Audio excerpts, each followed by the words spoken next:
নমস্কার বন্ধুরা, মানসী রান্নাঘরে আবারও সবাইকে স্বাগত। আজকে আমি একটা খুব ভালো একটা বাচ্চা বড় সবারই ফেভারিট জিনিস বানিয়েছি। উপকরণগুলো দেখে আপনারা বুঝতেই পেরে গেছেন আমি কি বানিয়েছি। ছেলের আবদারে এটা আমার বানানো। ছেলে অনেক দিন ধরে বলছিল, মা ট্রেন্ডিং অরিও কেক বানাও। তো আমি ভাবলাম ঠিক আছে আজকে বানানো যাক। ভিডিওটা অনেকদিন আগে করা হয়ে গেছে, কিছু কারণে আমি পোস্ট করতে পারছিলাম না।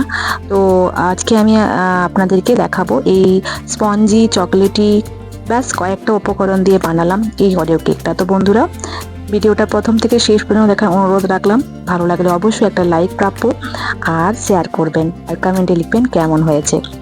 এখানে আমি অরিও বিস্কুট নিয়েছিলাম 2 প্যাকেট। তো এখানে অরিও বিস্কুটগুলো সব ছেলের আমি মিলেই করেছি। হেল্পটা করেছে ছেলেটা আমার অনেক, যেহেতু ও খাবে তার জন্য। তো এখানে অরিও বিস্কুট আমি নিয়ে নিয়েছি। এখানে নিয়েছি কিছু ড্রাই ফ্রুটস, যেমন কিশমিশ আছে, কাজু আছে, আলমন্ডস আছে। এবার এক এক করে আমি অরিও বিস্কুটগুলো ছাড়াচ্ছিলাম, আর ছেলে আমার হেল্প করছিল। ও ছাড়িয়ে ছাড়িয়ে দিচ্ছিল, আর আমি এরকম করে একটা ছুরির সাহায্যে ভেতরের এই ক্রিমগুলো ছাড়িয়ে নিয়েছিলাম। ক্রিমগুলো পরে কাজে লাগবে তার জন্য।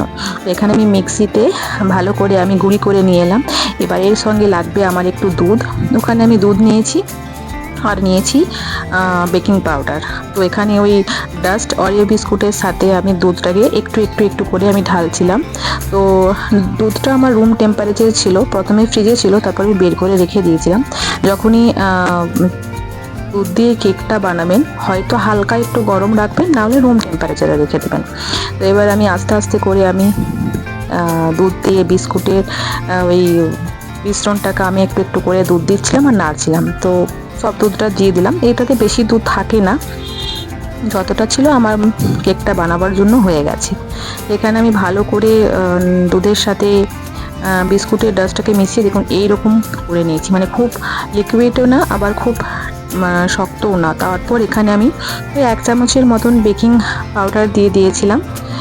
মাফ করিনি, আমি ওই ঢাকনাতেই করলাম, কারণ কি বুঝলাম যে 1 চামচের মতনই হবে, 1 চামচ আর একটু বেশি। তারপর ভালো করে আমি ওই মিশ্রণটার সাথে বেকিং পাউডারটা মিশিয়ে দিলাম, আর উপর থেকে আমি ড্রাই ফ্রুটস যে কুচি করে রেখেছিলাম ভেতরে দিয়ে দিলাম, যাতে খেতে যখন খাওয়া হবে কেকটা খুব ভালো লাগবে। তো এরপর আমি একটা বাটিতে ওই পেপারটা নিয়ে নিয়েছি। তারপর ওটার সাথে একটু তেল দিয়ে দিলাম যাতে কেকটা না লাগে, এবং 45 মিনিট ঘড়ি ধরে 45 মিনিট আমি বেক করেছি। দেখুন বেক করার পর কি সুন্দর ফুলে উঠেছে আমার কেকটা, খেতেও খুব স্পঞ্জি আর চকোলেটি ফ্লেভারটাও হয়েছিল। যেহেতু অরিও বিস্কুটের সাথে আমি কোনো এক্সট্রা চিনি মেশাইনি, যেহেতু অরিও বিস্কুট খুব মিষ্টি হয়, তাই আমি এক্সট্রা কোনো চিনি মেশাইনি।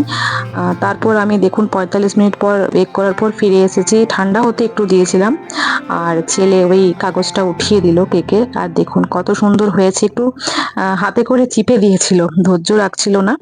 তো এখানে আমি ওপর থেকে আবার ড্রাই ফ্রুটস আর চকলেটি সিরামটা দিয়ে দিলাম। দেখতে কত ইয়াম্মি লাগছে, খেতেও সেরকমই নরম হয়েছিল। তো একবার এরকম করে অবশ্যই বাড়িতে আপনারা ট্রাই করে দেখবেন, খুব কম উপকরণের খুব জলদি হয়ে যায়। তো এখানে আমার রেডি হয়ে গেল চকোলেটি অরিও কেক। তো কমেন্ট বক্সে লিখে জানাবেন কেমন হয়েছে আমার এই অরিও কেকটা, আর ভালো লাগলে অবশ্যই একটা লাইক করবেন, ভিডিওটা শেয়ার করবেন, আর নতুন বন্ধুরা একটু প্লিজ চ্যানেলটা সাবস্ক্রাইব করে পাশে থেকো, আর নোটিফিকেশনটা অন করে রেখো, তাহলে যখনই আমি রেসিপি দেব আপনাদের কাছে নোটিফিকেশন পৌঁছে যাবে। তো আজকে এই পর্যন্তই। ভালো থাকবেন, সুস্থ থাকবেন, আর সঙ্গে থাকবেন। Thank you so much, tata.